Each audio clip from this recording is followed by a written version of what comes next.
Adik-adik sekalian yang dirahmati Allah. Qala Allah Ta'ala fil Qur'anil Karim. A'udzubillahi minasyaitonirrajim. Bismillahirrahmanirrahim.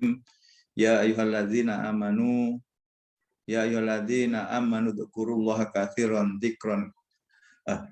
Ya ayyuhalladzina amanu taqullaha wa qulu qawlan sadida yuslih lakum a'malakum wa yaghfir lakum dzunubakum wa may yuti'illaha wa rasulahu faqad faza fauzan adzima. Adik-adik sekalian, seperti tadi yang disampaikan oleh moderator, ya. Jadi saya hari ini pada kesempatan ini diberi amanah gitu ya untuk menyampaikan materi, sambil saya share ya, mohon izin share materi adab pencari ilmu gitu ya. Baru mulai, Cok. Ya, adab pencari ilmu. Saya menyampaikan, hai orang-orang yang beriman begitu ya, ya ayyuhalladzina amanu ya taqullaha wa qulu qawlan sadida ya yuslih lakum a'malakum ya. Jadi kita itu diminta sama Allah untuk menyampaikan atau mengucapkan hal-hal yang baik, ucapkanlah hal-hal yang baik. Kemudian dari perkataan yang tertata, yang baik, yang kita jaga itu kemudian Allah akan memperbaiki hal-hal yang lain. Gitu. Yuslih lakum a'malakum wa yaghfir lakum dzunubakum. Kemudian Allah akan memperbaiki perbuatan-perbuatan kita. Yuslih lakum a'malakum wa yaghfir lakum dzunubakum. Kemudian Allah akan mengampuni ya dosa-dosa kita dan seterusnya.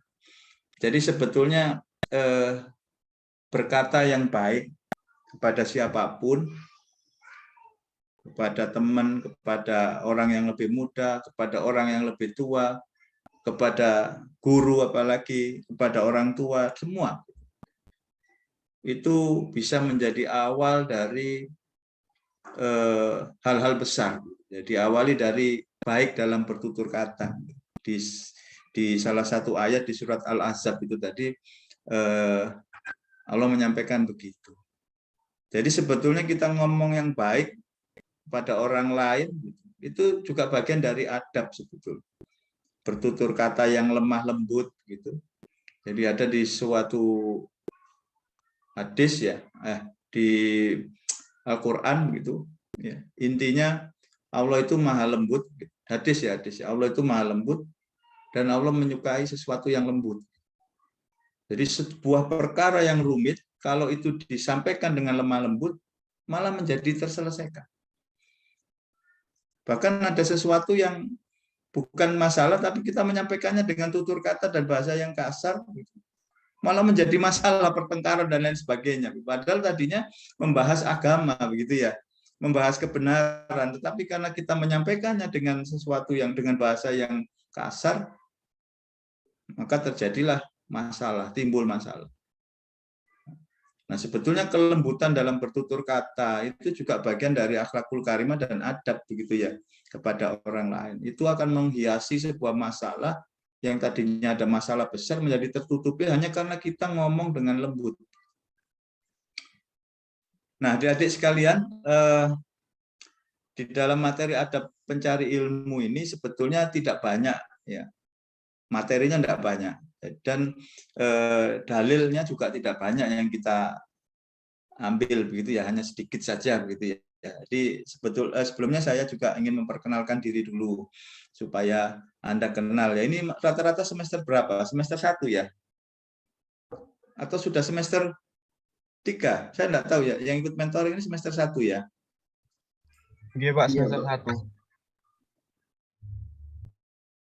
Baik ya. Jadi saya namanya agak aneh begitulah ya. Jadi harus laksana kuntur. Saya ceritakan sedikit aja sebelum saya masuk materi ya. Jadi saya sempat ingin minta kepada orang tua untuk mengganti nama saya. Gitu. Waktu masih SD kelas 1, 2, 3.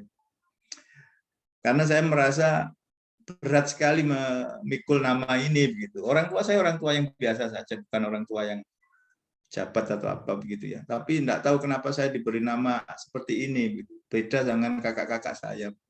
Jadi di situ tersimpan doa dan harapan.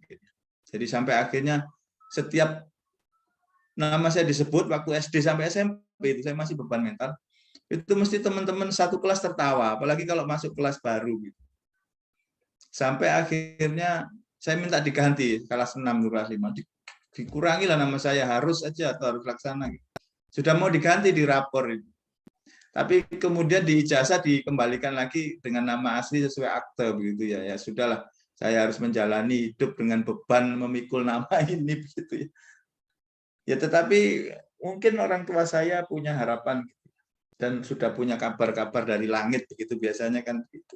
Bahwa suatu saat nanti ya Allah akan menuliskan garis hidup saya itu ya. Ya enggak tahu kalau saya akan jadi profesor ya. Pokoknya akan jadi orang yang sukses begitu, menurut guru spiritual orang tua saya. Saya ngomong spiritualitas juga ya, enggak apa-apa ya. Jadi orang tua saya itu berguru pada guru ngaji lah. Guru spiritualnya itu, ibu saya terutama ya. Itu sebelum saya terlahir, itu Anda boleh percaya, boleh tidak ya. Karena materi adab, mencari ilmunya enggak banyak, enggak apa-apa. Itu guru ngaji, guru spiritual ibu saya itu menceritakan ketemu saya di alam lain begitu. Sebelum saya ditiupkan ruhnya ke perut ibu saya gitu ya. Nanti ada satu ayat tentang itu. Anakmu ini begitu bukan anak sembarangan begitulah. Pokoknya dia ruhnya adalah yang dipilih sama Allah begitu. Nanti dia cerita hidupnya begitu kita kira gitu ya. Nanti akan jadi orang yang besar, orang yang sukses begitu ya. Itu kata ibu saya begitu ya. Ya udah terus kemudian ibu saya hamil itu ya, jadi guru ngajinya itu dapat kabar itu. Nah, sekarang alhamdulillah saya menjadi salah satu profesor ya di teknik mesin, dan di teknik mesin termasuk yang termuda ya. Jadi saya 45 ya. Jadi profesor mengusulkannya 42, tapi prosesnya panjang, bolak-balik sampai disetujui itu umur 44-45, setahun yang lalu, awal tahun lalu. Kalau di ITS ada yang lebih muda banyak, beberapa ya, nggak banyak tapi beberapa ada yang lebih muda. Tapi di teknik mesin saya termasuk, saya adalah yang paling muda dan yang lainnya 10 tahun di atas saya profesor. Nah, adik-adik sekalian, saya bukan guru agama ya, jadi mungkin dengan Mas Iqbal ilmu agamanya tinggi Mas Iqbal mungkin. Hafalan ayatnya gitu ya, mungkin Mas Iqbal dari pondok ya, saya nggak tahu. Saya dari SD, SMP, SMA biasa. Saya belajar sendiri otodidak, belajar. Iya baca, pernah ngaji pada seorang guru ngaji ya, tapi ya bandel begitulah saya ya. Pokoknya akhirnya belajar sendiri, baca Al-Quran, terus belajar sendiri. Tetapi kemudian usia saya sudah 45 ya, jadi saya itu pengalaman hidup ini sebetulnya pelajaran yang sangat berharga. Jadi membaca ayat-ayat itu kan tidak hanya ayat-ayat kauniyah ya. Tidak hanya ayat-ayat kauliyah, apa yang tertulis di dalam Quran itu hanyalah petunjuk inti, ya garis besar. Tapi sebetulnya ayat-ayat kauniyah, ayat-ayat insaniyah, perjalanan hidup kita itu adalah pelajaran dan ayat-ayat yang harus kita baca dengan baik dan kita nanti akan mendapatkan ilmu dari sana.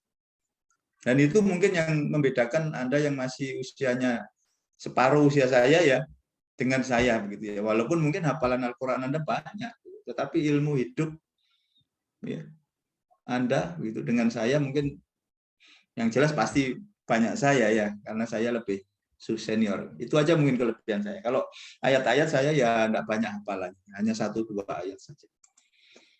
Nah, tadi di awal oleh Mas Iqbal disampaikan ya satu kalimat yang umum di antara para ulama gitu ya, bahwa adab itu mendahului ilmu. Ya, manner before knowledge gitulah gitu ya. Dahulukan adab sebelum ilmu. Itu terkenal itu, bukan hadis dan bukan Quran pasti. Ini adalah kalimat yang umum disampaikan oleh ulama gitu ya. Jadi kenapa kok adab itu lebih dulu dari ilmu gitu, sebelum saya masuk lebih dalam ke materi. Adab ini sebetulnya adalah perilaku kan ya, perilaku atau sikap kita terhadap sekeliling, orang lain, ya, alam semesta, lingkungan, ya, benda-benda di sekitar kita, bahkan adab kepada Allah, kepada Rasulullah, kepada guru dan lain sebagainya. Semua yang ada di sekeliling kita itu Ya, kita dalam berinteraksi dengan mereka itu harus dengan adab yang baik. Sebetulnya akhlakul karimah, ya akhlak yang mulia itu adalah juga bagian dari ini. Jadi adab itu adalah bagaimana kita berakhlak kepada orang-orang di sekitar kita. Jadi kalau akhlak kita baik, ya pasti adabnya baik, sudah otomatis sudah. Anda tidak perlu belajar teori agama, ya tidak perlu menghafal bagaimana adabnya, ya adab kita kepada guru, adab kepada orang tua, tidak perlu Anda ngapalkan ada 10, ada 8 poin adab, tidak perlu, itu sudah di luar kepala. Begitu Anda sudah menjiwai, ya Anda Islam Anda sudah baik begitu, maka akhlak Anda akan baik, itu cerminan dari ilmu agama Anda yang tinggi, otomatis Anda akan beradab dengan baik kepada siapapun, termasuk kepada Allah, Rasulullah, guru, dan lain sebagainya. Jadi Rasulullah sendiri kan diturunkan untuk menyempurnakan akhlak, ya. Wa ma arsalna innama bu'istu liutamima makarim, diutus untuk menyempurnakan akhlak supaya kita dalam berinteraksi dengan siapapun termasuk Tuhan kita itu dengan adab yang baik, dengan akhlak yang mulia.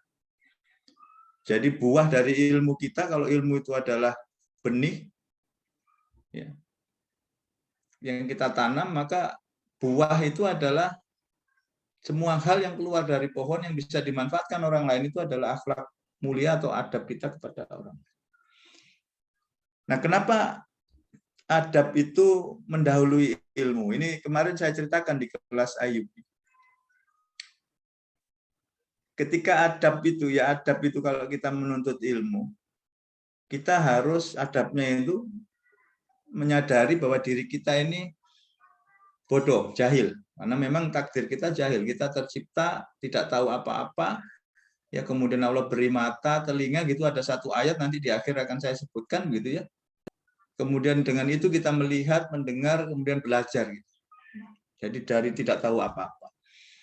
Sehingga kalau kita adab, memposisikan diri dengan adab yang baik sebelum menuntut ilmu, maka ilmu itu akan mengalir dengan mudah ke kita. Jadi filosofinya air, ya. Kalau ilmu itu saya analogikan dengan air. Kalau Anda adabnya baik, itu adab dulu, Anda merendah, gitu, Anda memposisikan diri sebagai pencari ilmu. Pencari ilmu itu ya berarti kita siap menerima ilmu. Posisi kita tengah ada di bawah, menadahkan. Saya pun kalau sedang di majelis taklim sebagai peserta, ya saya memposisikan diri sebagai itu, siap mendengarkan ilmu baru gitu. Jadi seperti air gitu. Air itu akan mengalir ke bawah gitu ya. Kalau kita memposisikan diri di bawah, tengadah, kita kosongkan jiwa kita, kita kosongkan hati dan pikiran kita, maka air itu akan semakin deras mengalir dan kita mendapatkan curahan air yang banyak. Itu sudah hukum Allah, itu sunatullahnya begitu, dan itu berlaku pada ilmu juga. Jadi kalau Anda ketika menuntut ilmu, mendahulukan ilmu, adab belakangan, Anda sakar PDW gitu, maka Anda memposisikan diri di atas gitu. Kadang kita sombong, merasa sudah pinter gitu, ya tidak ada sesuatu pun yang menetes ke kita. Posisi kita di atas. Air itu baru bisa mengalir ke atas kalau dipompa gitu ya. Dan itu butuh energi besar. Kalau saya orang mesin ya pakai pompa, pakai motor listrik supaya air mengalir ke atas. Jadi mungkin tidak ada setetes pun air atau ilmu yang akan Anda dapatkan ketika Anda tidak mendahulukan adab sebelum ilmu, ya. Jadi itu filosofinya. Kenapa adab mendahului ilmu?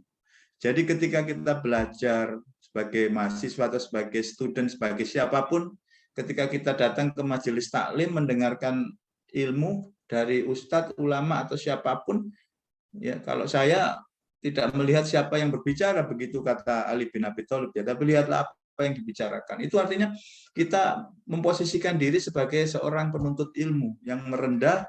Adabnya seorang penuntut ilmu itu ya merendah, supaya gerujukan air tadi mengalir dengan deras ke kita, kita dapat ilmu gitu, yang berkah dan manfaat tentunya, ya.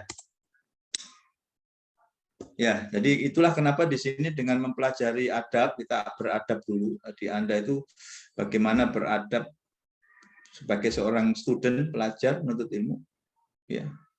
Maka engkau akan bisa mendapatkan curahan ilmu seperti yang saya sampaikan tadi, sebetulnya filosofinya.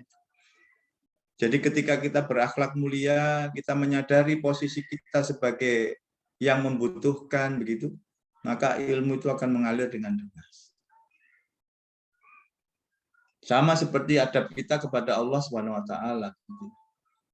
Kita itu diciptakan Allah dalam keadaan sunatullahnya itu, nature kita itu adalah zalim, dhaif, jahil, dan satu lagi fakir. Jadi manusia itu memang seperti itu. Nanti Anda bisa temukan kita itu sering menganiaya diri sendiri. Ya, sudah dimuliakan sama Allah, berbuat macam-macam membuat kita jatuh dalam kehinaan. Itu sebetulnya karena kita sendiri. Ya, memang begitu, kita diciptakan seperti itu. Kita itu dhaif, kita itu lemah, enggak kuat kita melawan godaan, itu susah. Biasanya kita terjatuh dalam dosa. Kecuali Allah menolong. Makanya kita diminta memohon pertolongan kepada Allah ketika ada godaan yang begitu menggiurkan, ya syahwat kita sudah tidak kuat, Allah yang akan nolong. Kalau nggak ditolong, kalau kita terjatuh dalam dosa, itu sudah pasti. Nabi Yusuf aja ketika digoda ya berdoa, ya Allah tolonglah aku, ya Allah rahmatilah nafsuku, begitu ya. Kemudian Allah bantu. Kalau nggak dibantu nggak bisa. Kita pasti terjatuh dalam dosa. Kita itu fakir, ya, membutuhkan Allah. Dalam segala hal kita butuh Allah. Sehingga sama Allah kita diminta untuk berdoa, mengingat Allah, berdoa itu dalam rangka supaya kita sadar bahwa kita itu lemah. Kita membutuhkan Allah, kita harus merendah di hadapan Allah, kita harus meminta kepada Allah, itu adab. Itu mestinya kalau Anda sudah memahami itu dengan betul, maka ketika Anda berinteraksi dengan siapapun, jangan dengan guru, dengan teman Anda, dengan adik Anda, maka akhlak mulia itu akan muncul dengan sendirinya. Jadi kita akan sangat memanusiakan manusia. Jadi Islam itu adalah agama yang memuliakan manusia, memanusiakan manusia. Bagaimana sih manusia itu? Ya harus dihormati. Tidak boleh disakiti, yang gitu ya. Kalau Anda mau menunjukkan dalilnya banyak. Di dalam diri Anda itu sendiri juga sudah ada dalil-dalilnya. Kalau Anda disakiti, diolok-olok, Anda sakit hati kan? Ya jangan mengolok-olok gitu ya. Ada dalilnya Al-Hujurat. Janganlah suatu kaum mengolok-olok kaum lain, belum tentu kamu lebih baik dari orang lain. Begitu, coba Anda lihat Al-Hujurat ayat 10, 11, 12. Janganlah kamu mengata-ngatai yang jelek-jelek karena itu akan menimbulkan permusuhan. Ya, janganlah kamu berprasangka buruk saja itu nggak boleh. Itu juga adab sebetulnya. Kita kepada orang lain. Allah sampai detailkan itu di Al-Quran. Walaupun itu sudah dibekalkan kepada kita, Allah ilhamkan kepada kita itu potensi untuk merasakan itu dengan rasa ini. Kalau Anda asah ya, kalau Anda mengata-ngatai orang, nangis orang pasti, sedih hatinya. Maka jangan lakukan gitu ya. Kalau Anda mau lebih dalam lagi kepekaan Anda dilatih, ada orang yang susah, Anda ngomong tentang harta misalnya. Oh, aku habis dapat itu, orangnya sedih kan. Ya, Anda harus bisa menempatkan itu. Jadi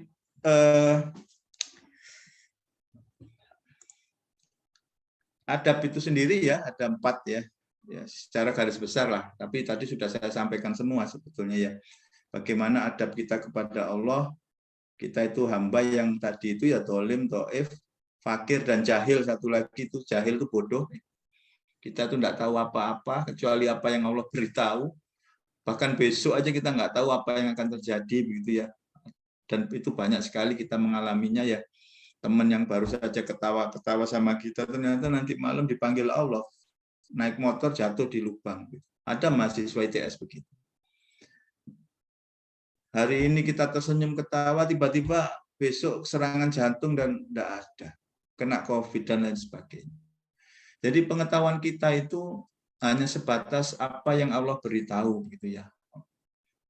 Ya, Allah itu alimul ghaibi wasyahadati warahmanur rahim ya. Jadi mengetahui apa yang tampak dan apa yang tidak tampak, apa yang akan terjadi besok dan seterusnya. Kita tidak tahu apa-apa kecuali apa yang Allah beritahu. Bahkan kalau di total pengetahuan kita, ilmu kita ya, manusia yang ada di dunia ini, ilmunya itu yang dia tahu tidak lebih dari 3% gitu, tentang alam semesta ini.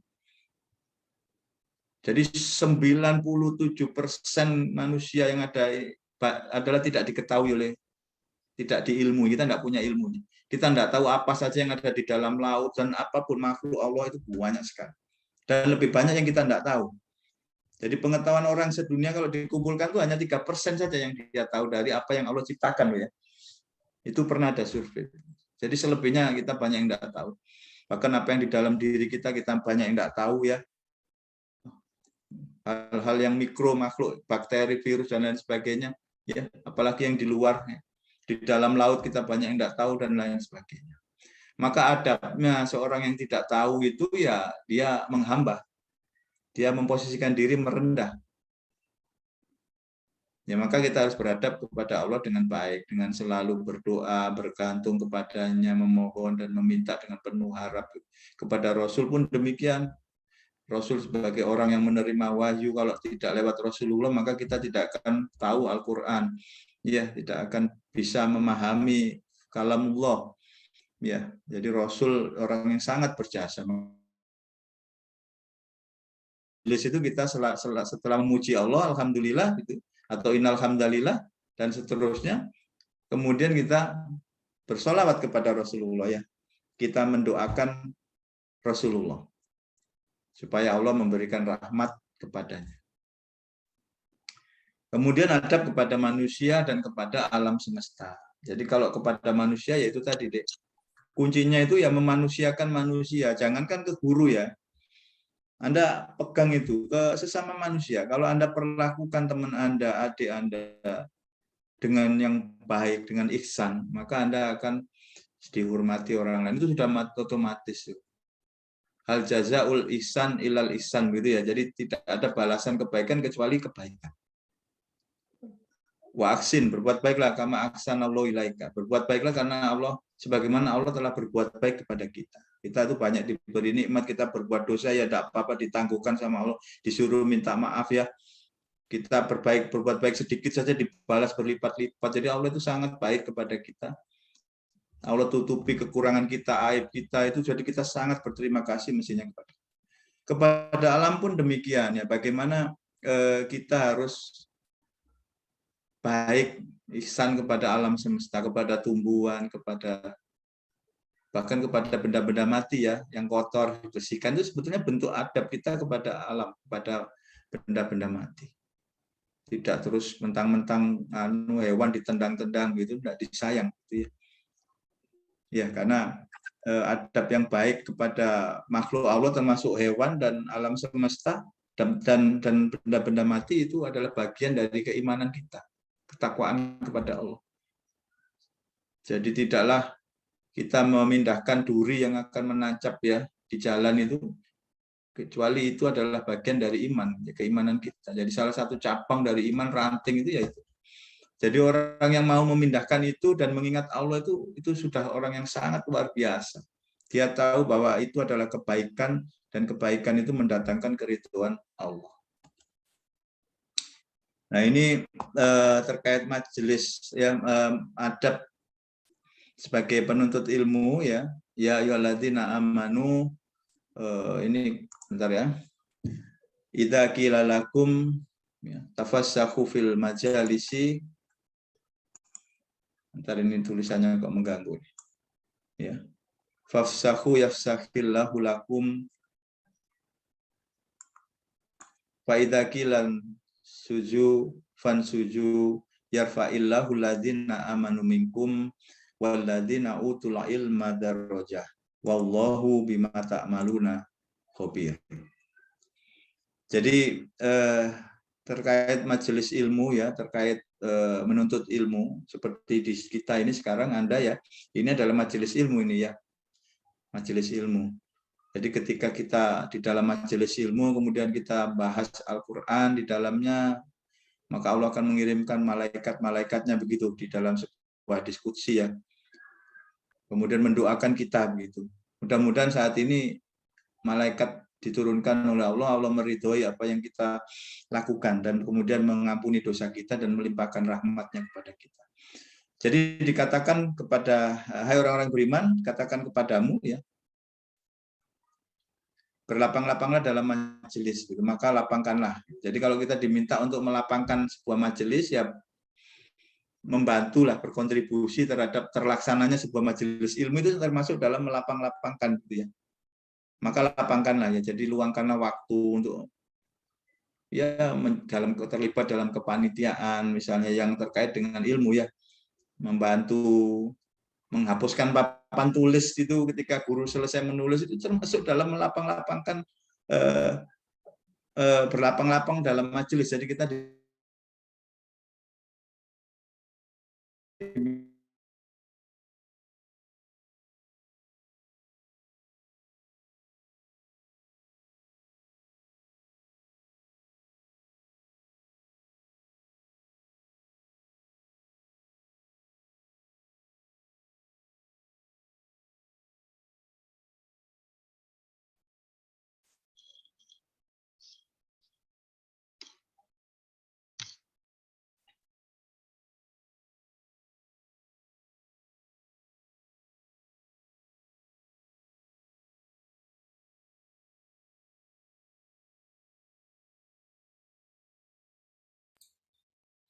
mohon maaf teman-teman, ini Prof harusnya masih ada gangguan sepertinya.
ini sepertinya sinyal sedang tidak baik ini karena mendung dan hujan ya di sini.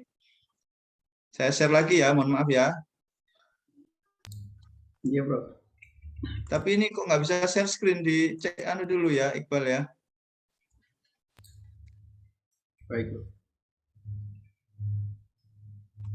Sudah, Prof. Baik. Nah, ini tadi ya, mohon maaf ya.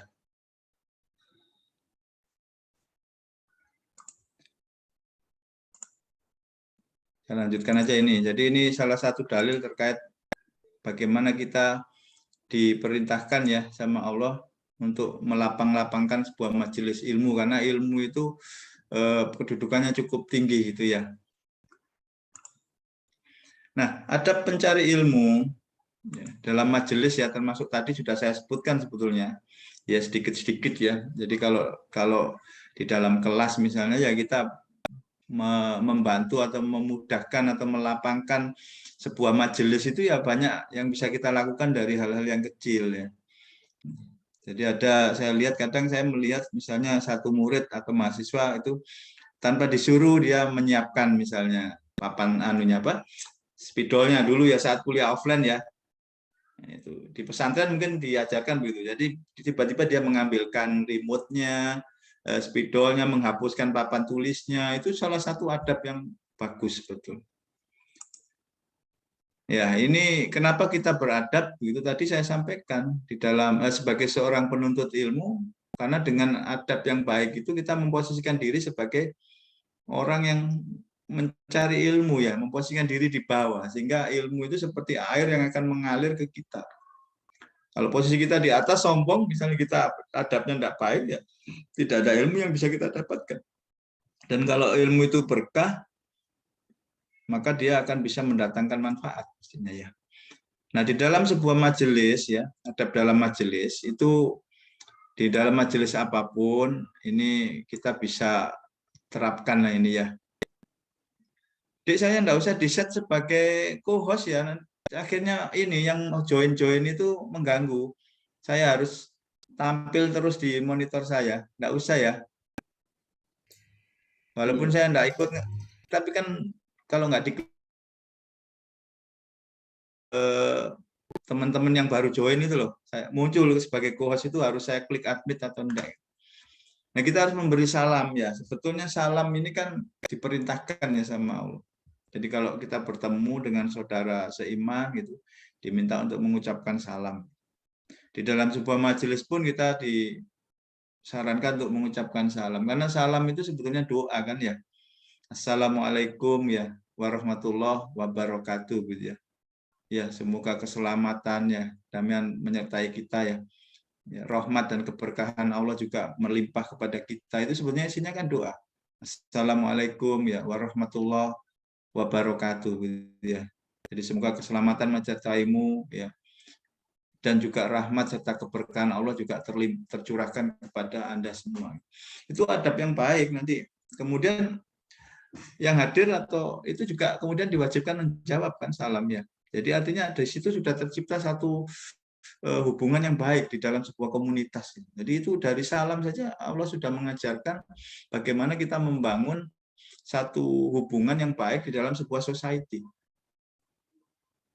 Dibanding Anda diam saja gitu ya, hey bro atau gitu misalnya, ya mending mendoakan kan. Ya, di dalam doa itu kan diperintahkan Allah ada ibadah. Ada penghambaan kepada Allah. Kita sadar bahwa kita adalah hamba. Di dalam doa kepada orang lain di situ tersimpan sedekah. Anda bersedekah, Anda mendoakan orang itu sedekah. Kalau Anda tidak bisa bersedekah dengan harta, ya bersedekah dengan doa. Dengan tangan Anda membantu menolong itu sedekah. Jadi seluruh anggota badan kita di dalam sebuah hadis harus disedekahi gitu kata Rasul. Tangan kita, mulut kita harus senyum gitu ya pada orang lain, mata kita dan semuanya gitu ada sedekahnya. Banyak zikrullah yang mengucapkan kalimat-kalimat thayyibah gitu ya. Nah, kemudian kita ini yang sangat teknis ya menurut saya ya otomatis lah ini sebetulnya kalau Anda menggunakan sense, rasa, ya, itu hati Anda, itu maka Anda akan otomatis melakukan ini semua. Jadi kalau ada tempat yang sudah ada orangnya kan tidak mungkin Anda. Jadi ini bagaimana kita memuliakan orang lain, menghormati orang lain ya adab itu ya. Ya, jadi memberi jalan untuk memudahkan tamu yang lewat, berusaha hadir lebih awal supaya tidak ganggu orang ya. Apalagi kalau kuliah gitu ya, jangan sampai hadirnya terlambat sekali gitu ya, kecuali kita ada uzur yang syar'i gitu.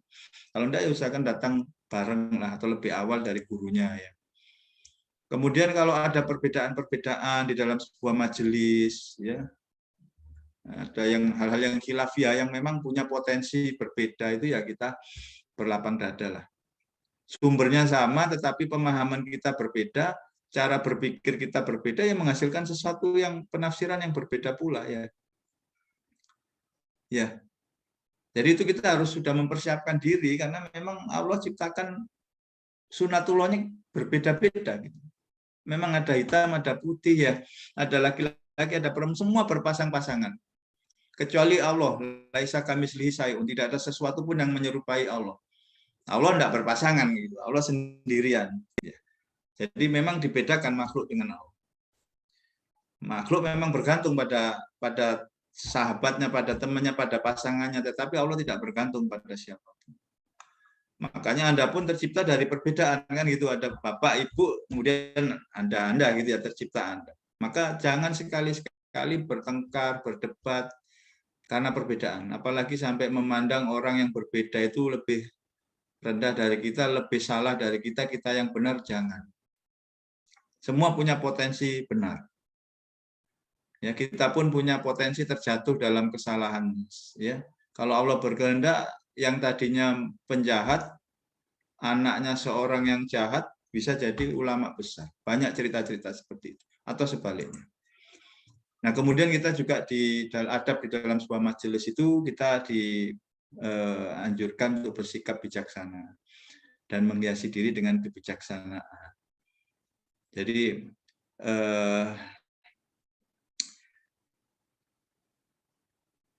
ada satu ayat ya, intinya orang yang diberi hikmah gitu ya.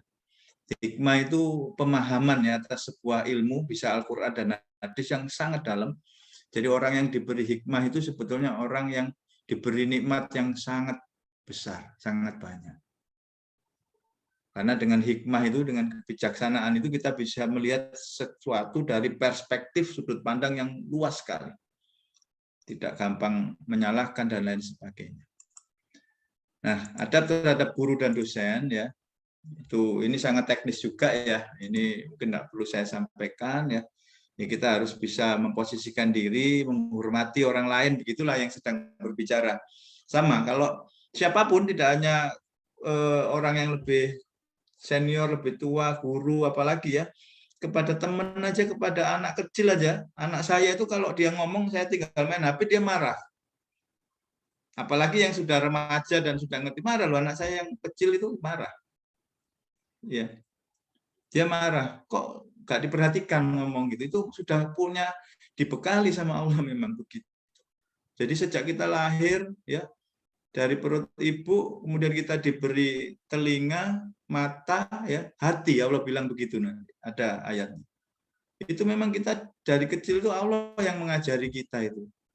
Dibekali dengan ilmu-ilmu begitu ya, punya rasa, punya, kemudian kita akan belajar banyak hal. Kita diberi semua potensi untuk berbuat jahat, berbuat buruk ya. Ya Allah sampaikan kan di dalam di surat As-Sams gitu ya. Ya wan nafsu wasawaha gitu ya. Fa'alhamaha fujuraha wa taqwa gitu ya, demi jiwa yang dan kesempurnaan ciptaannya ya. Wan nafsu wa masawaha ya, fa'alhamaha fujuraha wa taqwa. Kemudian kami ilhamkan kepada jiwa itu jalan kebenaran dan jalan keburukan dan jalan kebaikan. Fa'alhamaha fujuraha wa taqwa. Qad aflaha man zakka, beruntunglah orang yang menyucikan, membersihkan dirinya, berusaha keras berjihad untuk mengurangi lah porsi buruknya. Karena kita nggak bisa membersihkan sampai nol. Kita bukan malaikat, kita memang diciptakan dengan sunnatullah, dengan nature seperti itu, punya potensi untuk dosa baik memang begitu sampai kita meninggal. Selama kita masih makan, ya akan ada syahwat dan seterusnya. Ya kalau jatuh dalam dosa ya kita istighfar. Makanya Allah kan wallahu ghafurur rahim. Kita disuruh minta maaf setiap saat kita ingat minta maaf. Jadi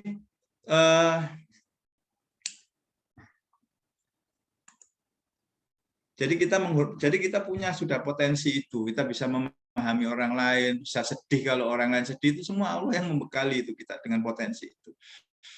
Kalau ada orang marah kita, ya kadang kalau ada yang menjengkelkan kita marah, itu potensi-potensi yang memang Allah bekali kepada manusia. Bahkan sejak anak masih kecil itu bisa. Kita bisa sentuh sisi itunya, kita sentuh hatinya untuk memberikan pelajaran agama atau pelajaran apapun, adab dan lain sebagainya kepada anak sejak dini. Ya kalau dia diperlakukan seperti itu tidak suka ya jangan. Berarti itu orang lain pun akan merasakan yang kamu rasakan. Jadi memperhatikan, menghormati orang berbicara itu bagian dari adabnya. Kepada siapapun, kepada anak kecil, apalagi kepada orang tua, kepada guru dan lain sebagainya, kepada semuanya. Bahkan saya itu kalau di chat ya, sesibuk apapun begitu, kalau itu menurut saya langsung saya balas. Kalau lupa tidak balas, biasanya langsung saya segerakan dan saya minta maaf. Gitu ya. Karena itu adalah bagian dari media komunikasi sekarang ya, zaman now ya. Jadi siapapun mahasiswa selalu saya balas. Kalau terlambat ya maaf. Itu bagian dari adab saya kepada sesama manusia loh ya. Karena kalau Anda chat saya tidak dibalas itu kan coba Anda rasakan sakit hati apa enggak? Kecewa lah ya, kecewa walaupun sedikit gitu. Apalagi kalau dia sangat berharap untuk dibalas misalnya chatnya itu serius, tidak hanya sekedar canda ya ngirim stiker atau enggak. Tapi chat serius, tidak hanya sekedar ngirim video-video lucu ya. Kalau itu ya terserah Anda balas apa enggak. Tapi minimal Anda terima kasih lucu gitu, orangnya senang yang ngirim. Itu bagian dari adab sebetulnya. Dan itu bisa kita latih gitu ya, tidak harus ngapal seperti ini, tapi kita latih rasa yang ada di dalam hati kita. Ya kita hormatilah, siapapun yang ngechat biasanya saya balas dengan baik. Kalau sibuk sekali singkat misalnya biasanya gitu. Mohon maaf gitu, selalu begitu. Sehingga orang yang berinteraksi dengan kita itu enak dan nyaman. Itu nanti akan mendatangkan keberkahan dan manfaat tuh Dik buat Anda. Kalau Anda akhlaknya mulia ya, adabnya baik kepada siapapun. Network Anda jadi luas, Anda disukai teman, jadi leader begitu ya, yang disukai terduga yang akan Anda panen saat Anda membutuhkan, saat Anda nyalon jadi sesuatu, misalnya ya, saat Anda jualan barangnya itu dan lain sebagainya, berbisnis Anda akan punya banyak network. Kemudian kita memohon doa ya kepada guru kita dan keikhlasan. Ya, ini bagian dari adab ya, jadi banyak sekali yang tidak bisa disebutkan satu-satu. Tapi saya yakin sudah tahu. Dengan hati Anda bisa merasakan bagaimana saya harus memperlakukan orang lain, apalagi guru, teman, dan lain sebagainya. Seperti saya ingin diperlakukan orang lain. Jadi meminta doa itu ya, itu sebetulnya bagian dari adab yang baik. Kepada teman pun demikian. Jadi kalau Anda akan melakukan sesuatu, mau akan ujian, ya dan lain sebagainya, kan kita meminta doa ke orang tua, ya ke orang-orang terdekat, ke guru kita, ke teman kita, rek dongak norek itu bahasa anunya ya. Doakan mu orek ya. Itu sebetulnya bagian dari adab. Ya belum tentu dia mendoakan kita ya. Dan doa dia juga mungkin tidak ada manfaatnya buat kita gitu. Mungkin kita bisa berdoa sendiri kepada Allah ya. Tetapi itu bagian dari adab. Kita mengorangkan orang, memanusiakan manusia itu tadi kuncinya. Orang digitukan seneng loh, Bapak. Bal, doakan saya Bal ya, saya bisa sukses diparingi sehat sama Allah gitu kan Iqbal. Pak harus ya gitu. Peduli sama saya, perhatian gitu seneng loh. Nah itu Anda harus berlatih ya begitu ya. Jadi itu adalah akhlak yang mulia, adab yang baik, gitu kita memohon doa gitu ya kalau. Nah, kemudian berkomunikasi dengan bahasa yang baik dan sikap yang santun. Nah, oke, guyonan tidak ada masalah. Saya pun dengan mahasiswa ya seperti teman. Ya, mahasiswa saya banyak, Dek. Mungkin termasuk yang terbanyak lah di mesin. Kalau Anda ada yang dari mesin, saya tiap tahun itu meluluskan 16 S1. Satu semester 8 karena dibatasi di mesin. S2-nya ya 5, S3-nya banyak. Jadi setelah saya pulang S3, biar nggak bosen Anda ya, tahun 2008 saya lulus S3 dari Tokyo, ya saya 6 tahun di Tokyo. Kemudian saya pulang 2009-10 saya mulai langsung banyak bimbingan saya. Saya mungkin sudah meluluskan, Anda mungkin tidak percaya, sekitar hampir 300-an mahasiswa. Coba. Hampir 2 angkatan di departemen yang kecil, kalau di mesin itu 1 angkatan lebih. Bimbingan TA loh ya, ke saya ya. Jadi mengalahkan dosen-dosen yang mungkin sudah hampir pensiun yang bimbingannya cuma dalam waktu 10 tahun itu bimbingan saya sudah 200-an lebih. Saya meluluskan sebanyak itu. Ya enggak tahu apakah karena cara berkomunikasi saya ya saya menghormati mahasiswa dengan baik, memanusiakan gitu ya. Jadi saya tetap menghormati mahasiswa itu sebagai orang yang harus dimuliakan. Saya berusaha untuk akrab, dekat dan lain sebagainya. Banyak ya, jadi mahasiswa saya S3 sekarang sudah baru profesor ya, 2 tahun yang lalu sudah ada 8 mahasiswa S3 saya. Itu banyak sekali loh mahasiswa S3 8. Nah, agar ilmu bermanfaat ya kita harus ikhlas ya karena Allah ya. Jadi kita menuntut ilmu itu terutama ilmu apapun ya, termasuk ilmu agama maupun ilmu-ilmu yang profesi ya, itu pun ya kita niatkan karena Allah. Mudah-mudahan kita dicerahkan dan tentunya ilmu itu akan mendatangkan manfaat buat kita. Ya. mendatangkan manfaat buat kita, kemudian bisa mendatangkan manfaat buat orang lain begitu ya. Makanya kalau kita belajar itu atau kita lulus biasanya didoakan barokallah gitu ya. Semoga ilmu kita berkah dan bermanfaat gitu. Nah, kemudian ilmu itu ya harus kita amalkan lah. Kalau ilmu tidak diamalkan itu ya kemudian bersabar dalam menuntut ilmu, tawadhu dan tidak sombong. Jadi pentingnya tawadhu itu tadi ya. Jadi kalau Anda merendahkan diri tawadhu bukan berarti menjatuhkan diri ke dalam kehinaan loh, yang merendahkan diri, memposisikan diri kita serendah mungkin begitu. Itu justru kita akan bisa melihat orang lain gitu ya. Ini saya kasih kalau kita merendahkan diri ya di depan siapapun, maka tidak akan ada orang lain yang bisa merendahkan kita karena kita sudah merendahkan diri. Kemudian kita bisa melihat orang lain yang ada di atas kita, perilakunya bagaimana, oh ternyata yang begitu itu memalukan, itu tidak baik, itu kita bisa melihat begitu. Jadi kita punya sudut pandang yang sangat luas kalau di bawah itu. Nah ini kemudian ada pencari ilmu, ya ini teknis banget ya, menghormati guru, ada lebih awal, tawadhu tadi disingkat ya, sabar ya, mengamalkan ilmu, ikhlas, ini Anda pasti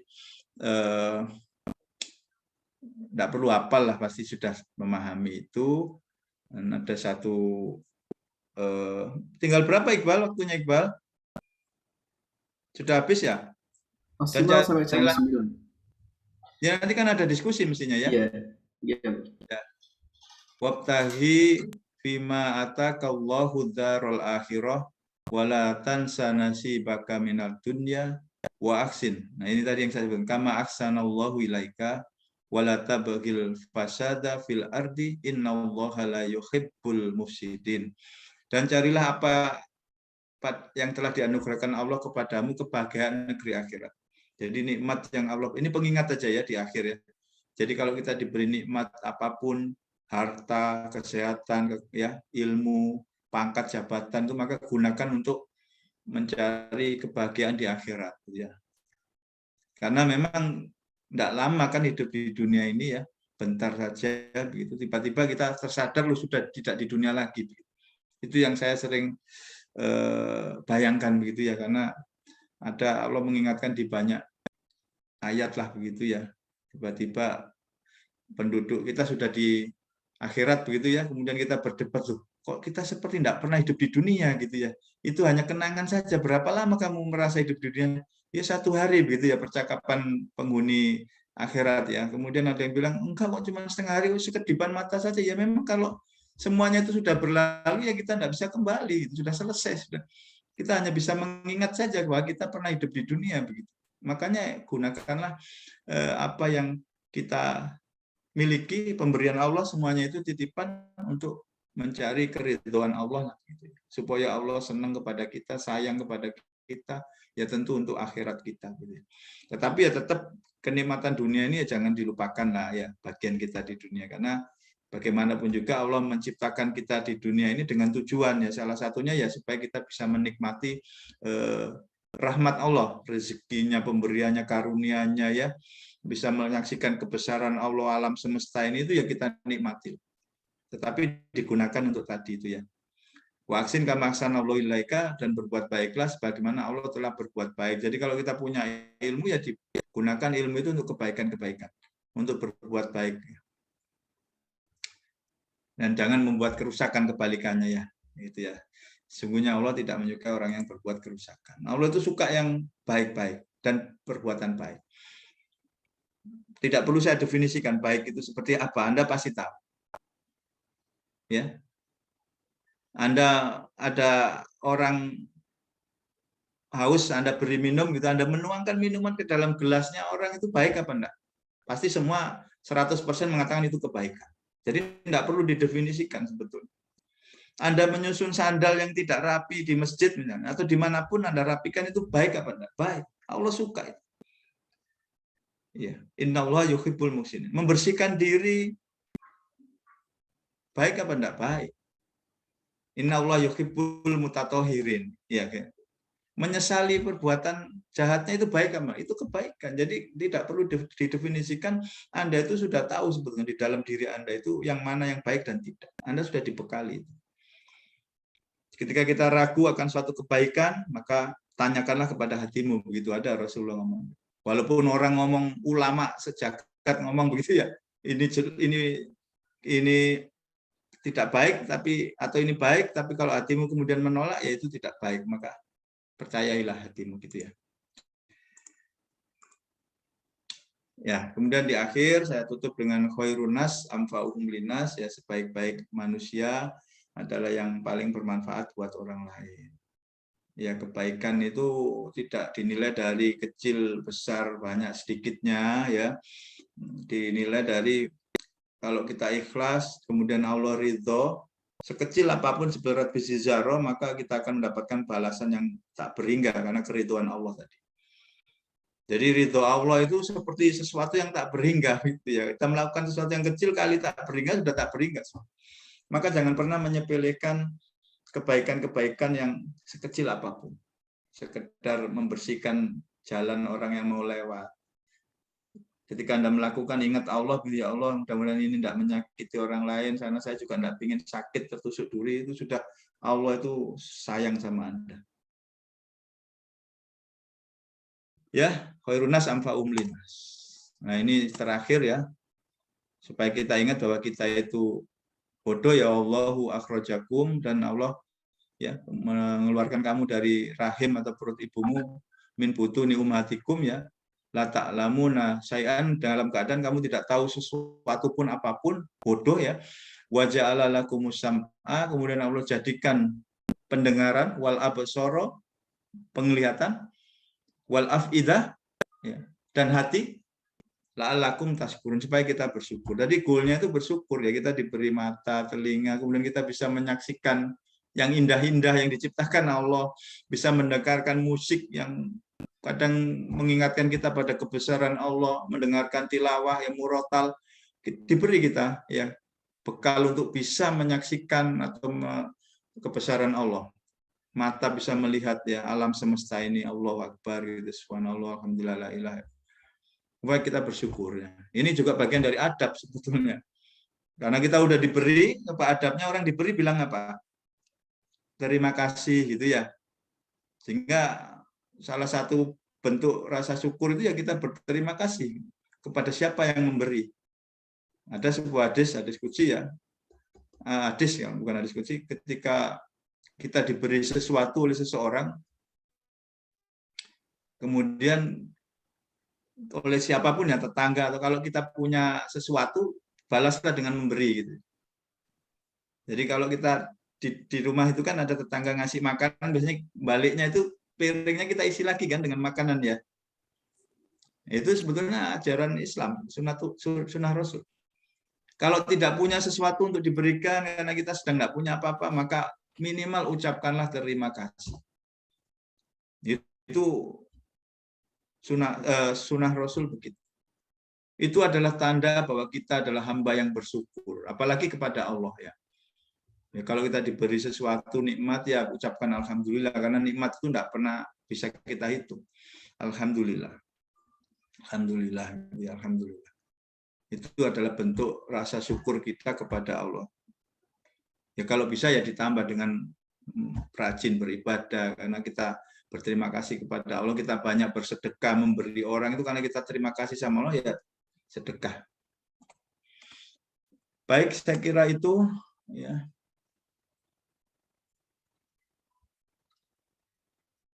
Ya, saya kira itu.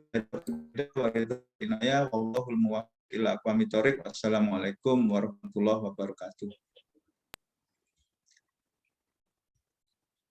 Baik, monggo saya kembalikan kepada Mas Iqbal ya. Baik, terima kasih saya sampaikan kepada Prof. Harus Laksana Guntur atas materi yang telah disampaikan. Selanjutnya adalah sesi diskusi, sesi tanya jawab pada para peserta yang ingin bertanya, yang ingin menyampaikan pertanyaan, silahkan raise hand atau menuliskan pertanyaan di kolom chat.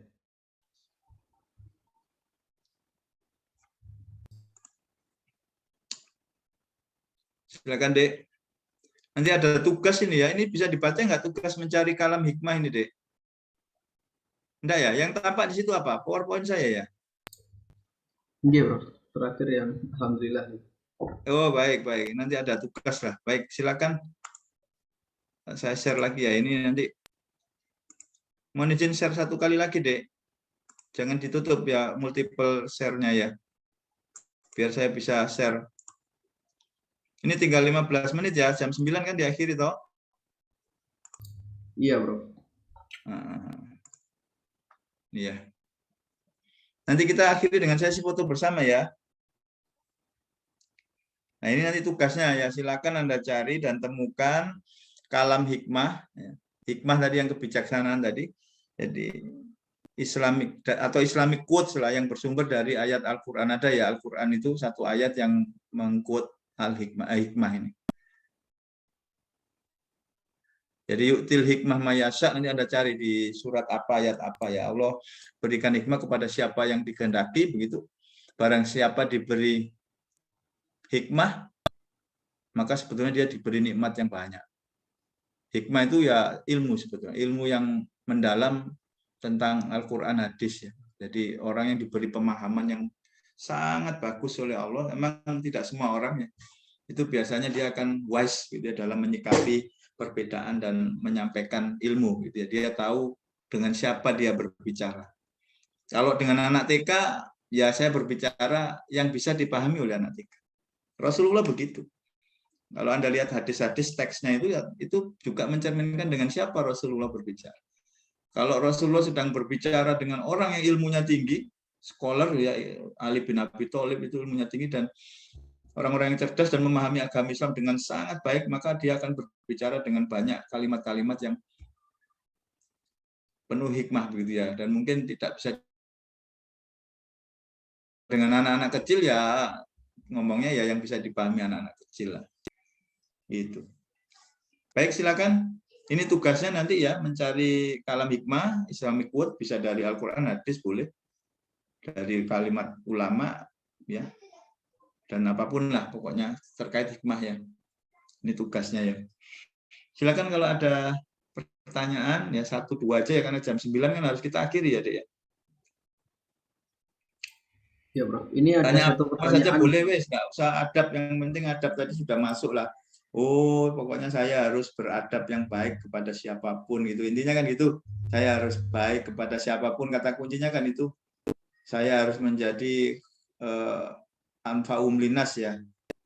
Orang yang bermanfaat buat orang. Saya harus ya tadi ya, baik memanusiakan manusia, memuliakan orang lain.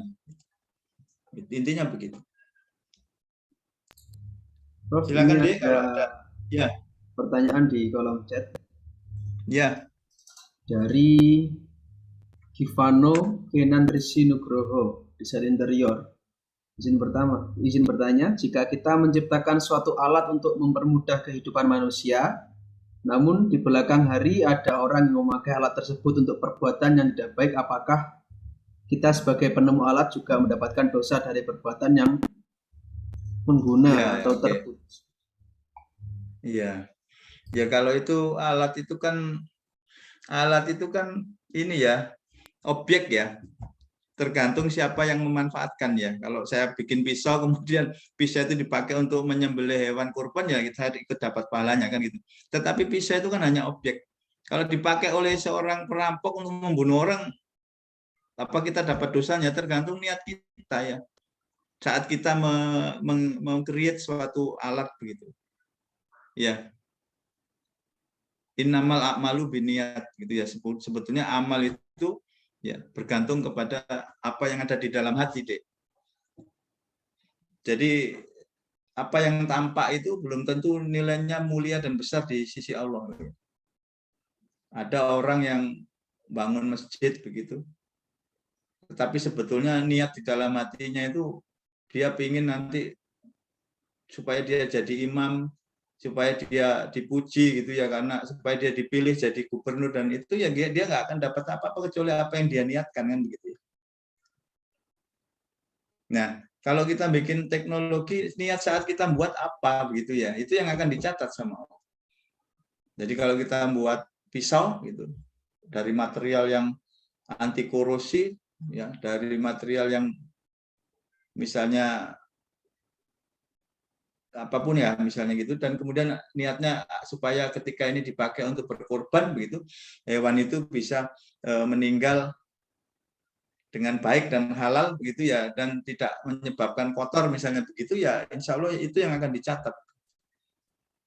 Jadi yakin, jadi di sini di dalam hati ya, bukan apa yang tampak. Jadi amalan itu dilihat dari apa yang ada di dalam hati. Jadi kalau ada sebuah hadis kan Rasulullah ngomong, kalau niat kita hijrah itu karena ingin dapat harta, dapat wanita, maka kita akan mendapatkan itu. Tapi kalau kita berhijrah karena mencari keridhaan Allah, ya kita akan dapatkan itu. Jadi semua tergantung pada niatan kita. Ya gitu ya. Baik, terima kasih Bapak. Terima kasih atas pertanyaan dan juga jawabannya dari silakan kalau ada lagi. Selanjutnya, ini satu pertanyaan lagi dari Dela Sukma. Tugasnya ini udah dicatat ya, di mencari kalam hikmah ya di dalam Al-Quran hadis ya. Ini dipesenin panitia, disuruh ini ngasih tugas ya, jangan lupa ya. Baik, Prof. Ini ada pertanyaan lagi, Prof. Dari Dela Sukma Prihandani, dari Departemen Teknik Sistem dan Industri. Bapak, saya izin bertanya, bagaimana bila ada sama umat Muslim, apalagi seorang ustadz, mengingatkan namun menggunakan kata-kata yang kasar atau kurang baik didengar, bahkan mengolok-olok seorang yang mungkin sedang melakukan kesalahan. Sebaiknya sikap kita bagaimana ya, Pak? Baik. Jadi menyampaikan kebenaran itu dengan cara yang baik, dengan ahsan ya, dengan cara yang baik betul. Ya. Kalau kita menyampaikan kebenaran dengan cara yang tidak baik, kemudian menjadi sakit hati, ya itu malah tidak tercapai tujuannya. Jadi sebetulnya kebaikan itu harus disampaikan dengan cara yang baik pula. Ada satu ayat ya, saya lupa ayatnya begitu. Jadi kita sampaikan dengan cara yang baik, yang tidak menyakiti, ya, tidak menyakiti hati yang diberi, apalagi kemudian mengata-ngatai dengan kata-kata yang kasar gitu. Jadi kalau di ayat di surat Al-Baqarah beberapa ayat itu saya lupa ayatnya ya, saya memang sudah ditakdirkan untuk tidak bisa menghafal banyak, tapi esensinya saya tangkap. Jadi kalau kita memberi seseorang, bersedekah ya, jadi kita berbuat baik, melakukan kebaikan itu sama dengan sedekah sebenarnya. Sama dengan kita ngasih uang itu kan juga kebaikan, kita ngasih ilmu itu juga sama sebetulnya, sedekah ilmu, sedekah sama, analoginya sama. Jadi kita memberi tapi kemudian kita beri yang jelek-jelek gitu. Itu juga sama Allah disindir itu. Ya mungkin kita tidak akan dapat apa-apa karena sudah tidak baik niat. Kita memberi, ada itu di Al-Baqarah ya, ayat 180-an lah kalau nggak salah. Kita memberi tapi diiringi dengan kata-kata yang jelek, menggerutu, kamu nih jaluk tok minta tok gitu, itu juga disindir sama Allah. Mungkin kita tidak akan dapat apa-apa kecuali akan dapat nol ya, mungkin malah dapat dosa. Karena orang yang disindir gitu kan sakit hati. Kita memberi tapi mengumpat begitu. Sebaiknya tidak beri, malah Allah bilang begitu. Jangan memberi kalau kemudian diiringi dengan kata-kata yang menyakiti gitu. Karena itu lebih baik tidak memberi sama Allah. Mending kita mendoakan saja. Sama orang menasihati itu kan bersedekah ya, itu kemudian diiringi dengan atau dilakukan dengan yang kalimat yang kasar tidak baik ya, itu seperti itu, dia tidak akan mendapatkan apa-apa dari yang dia lakukan. Ya jadi kalau kita memberi ya dengan cara yang baik, ya memberi apapun termasuk memberi nasihat, karena sama analoginya dengan sedekah, memberi dengan cara yang baik. Jadi kalau kita memberi, berilah dengan cara yang baik, dengan kalimat yang tidak menyakitkan, yang orang kalau diberi itu senang gitu kan, kita memberi kan mestinya orang senang kan, logikanya ya. Kalau kita beri orang jadi malah sakit hati, marah, itu ya mestinya ada yang salah dengan yang kita berikan. Barangnya busuk misalnya, mau memberi kok setengah-setengah gitu ya, kita ambilkan mangga yang jelek-jelek aja gitu, kan nggak boleh itu sama Allah. Ada itu aja. Kalau berikan yang terbaik lah, yang kamu suka itu yang kamu berikan, itu hadisnya ada. Jangan kamu pilihkan yang jelek-jelek. Sama memberi nasihat, ilmu itu juga begitu. Berikan yang terbaik, yang kalau kamu diberi atau kamu senang juga dengan pemberian itu. sama dengan nasihat ya. Jadi seperti itu. Jadi kalau kamu tidak bisa memberi dengan cara yang baik, yang tidak menyakitkan, ya sebaiknya tidak usah memberi. Ya, ya intinya begitu. Maka sikap kita apa begitu? Kalau Anda sudah tahu itu tidak baik, ya ingatkan ya, karena mengingatkan itu kan diperintahkan Allah. Mengingatkan itu untuk seorang muslim itu baik. Kalau kita tidak bisa mengingatkan karena takut menyinggung, ya kita diamkan saja. Ya, kita diamkan saja ya.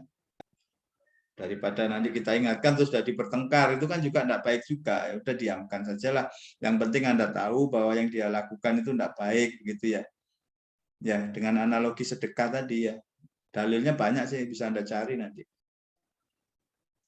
Bahwa kalau memberi itu yang baik-baik dengan cara yang baik, yang santun, itu analoginya sedekah itu sama.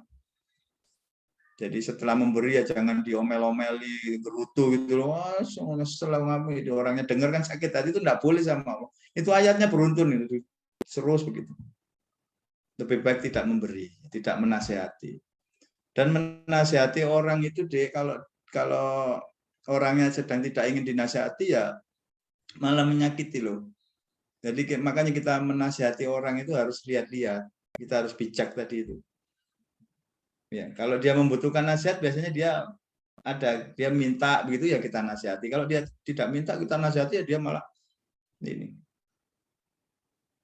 Jadi sikap kita dia diam saja. Kalau bisa ya mengingatkan dengan cara yang baik, jangan mengingatkan dengan cara yang sama tidak baik ya nanti pertengkaran yang terjadi gitu ya. Ya, jadi berdakwah pun kan harus dengan bil hikmah wal mau'izatil hasanah gitu ya. Berdakwah itu menyampaikan kebaikan itu harus dengan bijak dan dengan baik, dengan cara yang baik itu tadi salah satu dari. Tetapi analogi tadi, sedekah tadi itu bisa digunakan. Sudah pasti sama lah Anda memberi ilmu, melakukan apapun kebaikan sama dengan Anda memberi. Ya, di Al-Qur'an Al-Baqarah kalau salah satu itu ada banyak itu untuk rentetan sedekah itu. Ketika Anda memberi, jangan memberi dengan sesuatu yang buruk-buruk Anda pilihkan, yang jelek-jelek Anda berikan. Anda kan nggak mau digitukan. Berarti kita sendiri bisa mengukur dari diri kita. Kalau memberi jangan diiringi dengan kata-kata yang kotor, yang kasar, memarahi dan lain sebagainya, karena itu akan menyakiti. Lebih baik nggak usah, daripada memberi menyakiti, mending nggak usah memberi. Mending senyum saja gitu. Ya, gitu ya, baik. Mudah-mudahan bisa menjawab. Ya, sama-sama. Dela ya. Silakan, mungkin terakhir mungkin ya. Jam 9 kan harus diakhiri ya. Iya, Pak. Silakan teman-teman yang ingin menyampaikan pertanyaan. Kita buka satu pertanyaan lagi.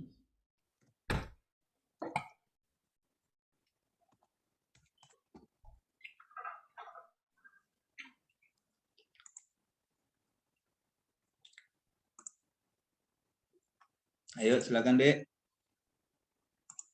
Ya kalau Anda ada pertanyaan, mau konsultasi, curhat gitu ya enggak apa-apa, bisa dengan saya, gitu. Anggap aja saya orang tuanya begitu ya.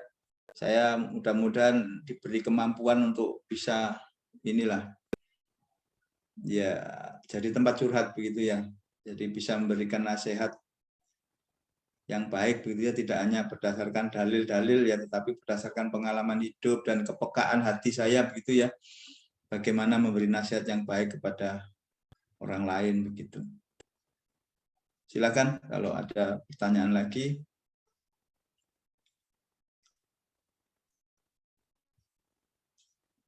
Jadi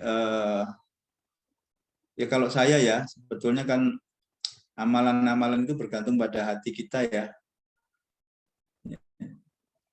Maka kita perbaiki hati kita ya. Ya karena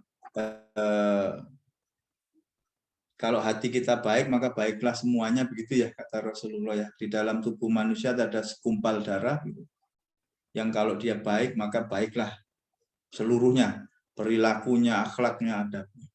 Dan segumpal darah itu adalah hati. Jadi makanya kita diminta untuk sering-sering mengasah hati kita, mengasah rasa begitu. Kalau saya pernah saya ikuti kajian-kajian tentang rasa itu ya, baik itu Hakim, Buya Syakur, Gus Baha. Kalau Gus Baha mungkin tidak ya, tapi Gus Baha tentang ilmu ya. Itu kita diminta mengasah itu. Kalau hati ini sudah terasa, kita akan peka sekali deh. Ada orang sedih itu kita ikut sedih. Ada orang tersinggung kita sudah langsung berhenti sudah. Jadi kita dibekali sama Allah itu. Hati itu lebih luas loh kemampuannya menyerap ilmu daripada mata, telinga, dan akal. Tadi kan Allah bilang gitu ya, kemudian dibekali dengan pendengaran, telinga, dan hati. Itu harus kita asah. Jadi kalau ada orang sudah kasak kusuk, enggak betah gitu, kita sudah bisa, oh ya udah ini udah waktunya diakhiri gitu ya. Tidak terus kita semangat ngasih nasihat gitu ya, malah kita semangat ngasih nasihat, yang diberi nasihat sudah nggak suka gitu ya. Nah itu kita harus. Jadi itu yang harus Anda asah gitu ya. Nggak tahu kalau di usia Anda itu mestinya sudah. Anak kecil itu sudah sensitif kok. Anak-anak umur 5 tahun itu kalau kita sentuh hatinya, dia terus matanya itu berkaca-kaca dan keluar air matanya. Itu kalau diasah terus Anda, ya ngasahnya macam-macam ya. Dengan zikrullah atau ibadah tidak hanya di bibir tapi harus dirasakan di hati. Baca Quran, diresapi di dalam hati itu salah satu cara untuk membersihkan dan mengasah hati. Kemudian banyak bersedekah, melihat orang susah kita beri, itu kita mengasah hati. Kita sensitif terhadap orang yang sedih, itu mengasah hati. Dan itu bisa luas sekali menangkap sinyal-sinyal ya. Sinyal-sinyal dari alam semesta maupun dari Allah. Bahkan saat kita tidur, kabar-kabar dari Allah itu bisa datang ke kita lewat mimpi. Kalau waktunya cukup, saya bisa cerita tentang itu. Kemarin saya sempat ceritakan gitu ya. Jadi sebetulnya kita mungkin bisa sering tertipu kalau saat bangun begini melihat orang wajahnya ganteng, bajunya bagus, oh ini orangnya baik.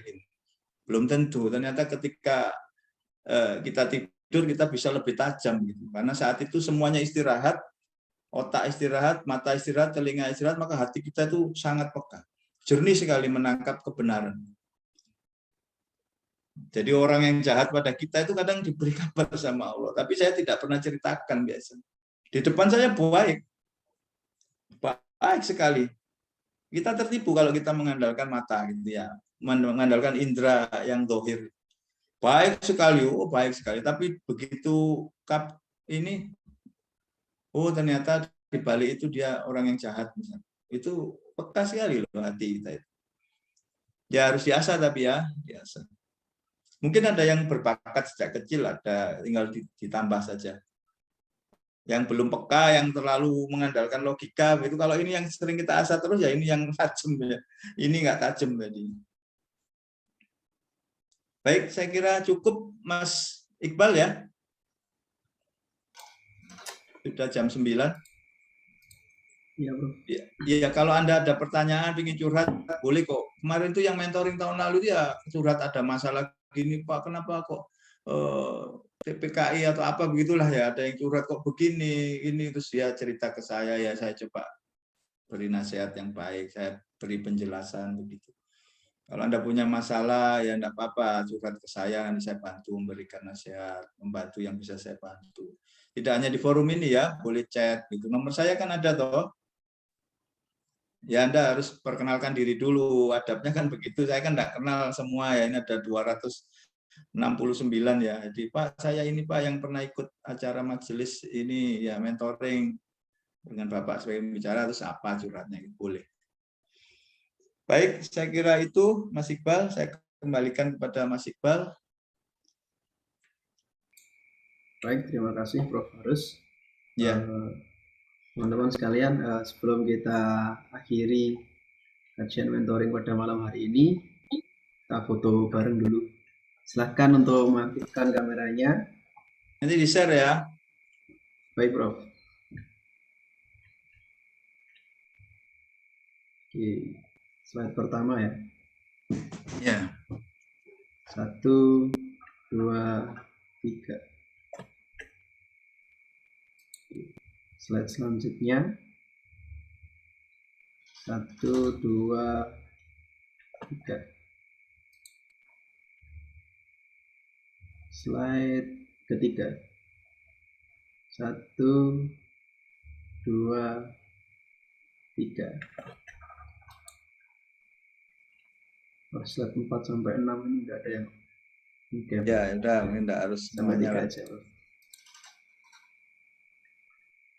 Baik, hadirin sekalian, setelah kita ikuti bersama penyampaian materi tentang adab dalam mencari ilmu yang disampaikan oleh Prof. Harus Laksana Guntur. Semoga atas apa yang kita pelajari hari ini bisa memberikan manfaat dan juga keberkahan bagi kita semuanya. Sebelum kita mengakhiri, mari kita baca suratul Fatihah agar apa yang kita pelajari bisa mendapatkan keberkahan. Al-Fatihah.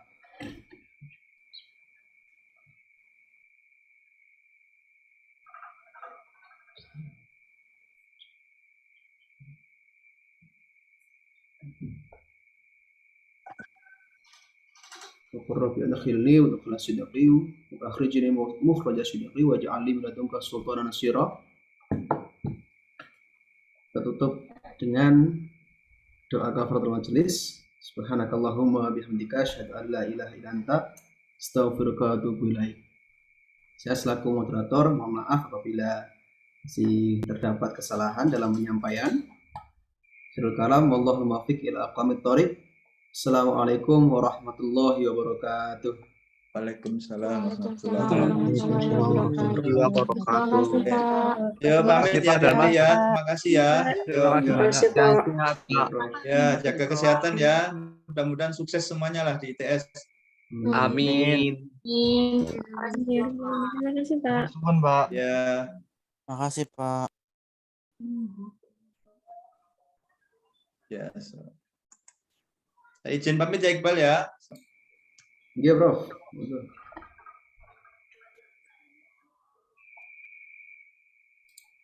Sin Belum. N ya. Saya ketok sing turu sapa iki. Iya wes, keren. Nah iki. Lumayan. 22 plus 20.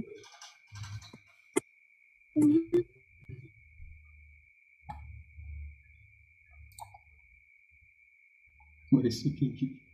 Wis NN.